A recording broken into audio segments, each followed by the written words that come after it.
Well, here we are again, super friends. Welcome back to my channel. Today, we are going to be reviewing the McFarlane Toys DC Multiverse Jokerized Superman action figure. And we are going to be showing the true potential of this Superman figure by doing a custom swap of the hands, the neck, and the head right in this video. It's gonna be so rad. As you can see, this bad boy is a gold label, and the packaging has that Jokerization all over it. The Jokerized graffiti is all over the package, and the back shows us the image from which this Jokerized Superman is derived from. So out of the package, to start us off, we have Jokerized soups here, a purple Jokerized Superman action figure stand, some green Jokerized chains that I'm gonna call kryptonite chains.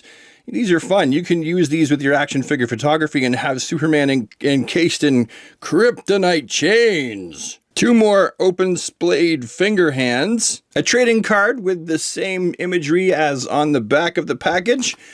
And a data file on the back as well, which you can pause to read if you'd like to. Not to mention he comes with 3 cards that go towards building and finishing the Jokerized deck of cards that, if you've been buying all the Jokerized figures, eventually, I think what the goal is, by the time McFarlane is finished with the license, you'll have an entire deck of Jokerized cards. And that there be the sum total of everything that we got in the package. Just to quickly get this guy up on the spinner to give us a quick 360 of what he looks like, we pretty much know what we're getting. We know what to expect if we've been collecting this line, because this body buck has been used before, as I'll show in just a moment when I do a quick comparison to one such Superman figure. But we see that there's an S on the back of the cape. We see that the blue and the red look nice and vibrant. And we see that big, bold S on the chest and the Jokerized face. Not bad. Here he is in comparison to one of my favorite Superman figures from this line. However, there were things about this Superman figure I didn't like. Well, one thing in particular, and that would be I wasn't a huge fan of the fact that the S on this Superman's chest actually had the black lines around it. And I really wished that it didn't. Well, have no fear, because as you can see, this new Jokerized Superman doesn't have the lines around the red S, which, in my opinion, is fantastic. And the S on the back of this one's cape looks fantastic too. I am very, very much liking what I'm seeing here. I dare say I even like it better than the previous Superman's S logo on the back of his cape. Now, when it comes to that Jokerized face, we've seen this head sculpt before.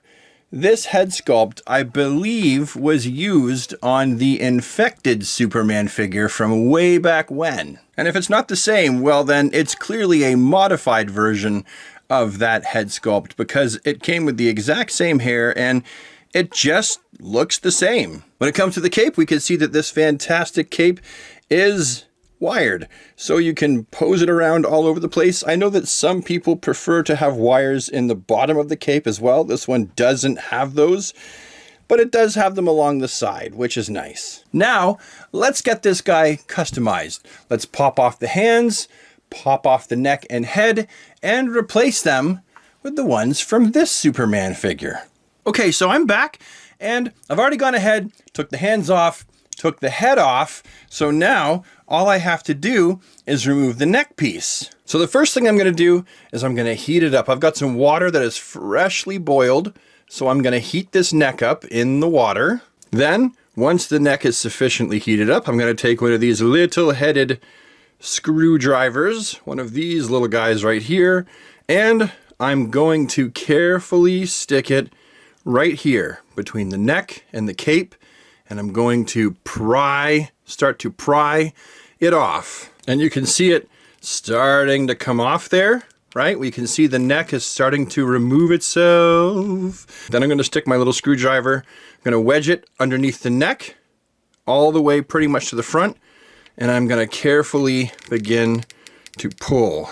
Just going to begin to pull. And now I've actually gotten the neck completely unstuck from around the cape area. Now it is just stuck on the plastic peg that it sits up on from the body. I'm going to actually use this to begin to twist it just a little bit, because I don't plan on keeping this Jokerized neck. So I can be a little bit more rough with it. So I'm just going to begin to rock it back and forth, back and forth, back and forth, until, look at that, came right off. Be careful, just in case your cape is glued to the neck a little bit, you want to carefully remove the cape without damaging it. And voila, there we go. We have the cape. And you should end up with something that looks like that. So I'm just going to go ahead and do the same thing for this Superman. I'm not going to do it on camera because you just saw how I did it with the previous one, and I'll be back in just a moment. Okay, so we have the body, we have the neck and the head, and we have the cape. And really all that's left to do is assemble them. So we're going to put the cape on first, like that. Next comes the part where you need super glue. In this case, I've got Gorilla Glue, and I actually take it out of the lid very carefully with a little screwdriver and then spread it where I want it to be. So in this case, I'm going to spread it carefully right here. Then I'm going to spread it carefully in here. So put some in there, and I'm going to put some in here along this back piece. Then I'm going to ever so carefully, I'm going to squish the cape down, and I'm going to push this little piece right in there so that it's nice and tight. That's the first thing I got to do. And then I have to push that down. Oh, and that is so tricky. There we go. Got it. Now I've got them together, and I'm just going to apply constant downward pressure. Make sure that that front line where the cape is still looks reasonable. Push it down. And so now we have something that started out looking like this and now looks like this. We end up with what I consider to look like the best, most classic Superman that I've seen on a McFarlane body buck ever. And we had to customize it. It didn't come this way. Anyway, I guess that's it. So, thank you so much for taking the time to watch this video, and I will see you all with the next one. Have a DC day, everybody, and take care.